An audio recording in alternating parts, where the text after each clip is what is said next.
जम्मू काश्मीर येथील पहलगाम येथे पर्यटकांवर दहशतवादी हल्ला झाल्याच्या निषेधार्थ नागपूर येथील व्हरायटी चौकात शिवसेना उद्धव बाळासाहेब ठाकरे गटांनी निषेध आंदोलन केले।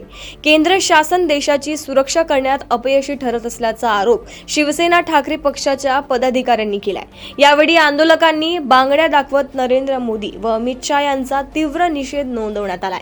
यावेळी शिवसेना पदाधिकाऱ्यांनी पाकिस्तानच्या विरोधात घोषणाबाजी केली आहे।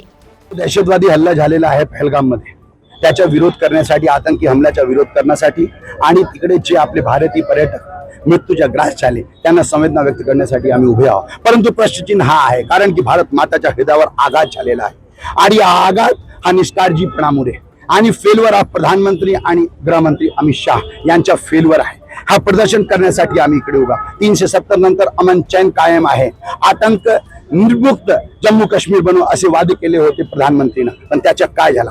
पुलवामाच्या एवढ्या शहीद फौजी लोक शहीद झाले, त्यानंतर हा मोठा हमला, हा पहलगामचा हल्ला त्यांच्या दामनवर बदनुमा ताज आहे। आज आम्ही ह्या तुमच्या फेलवर आहे, आदरणीय मोदीजी, आदरणीय अमित शहाजी, हा भारतीय शिवसैनिक, हा उद्धव बाळासाहेब ठाकरे साहेबांचा शिवसैनिक तुम्हाला हा बांगड्या भेट करत आहे। कारण की जेव्हा ट्रम्प आले होते आणि ट्रम्पांनी आपल्या भारतीय नेगरांनी बेड्या घालून पाठवला होता, तुम्ही त्याच्यावर काही नाही बोलले। आता हा हमला पण तुम्हाला घ्यावा लागेल आणि प्रधानमंत्री आणि गृहमंत्री अमित शहाजी तुम्ही तात्काळ याच्यावर राजीनामा द्यावा अशी आमची मागणी।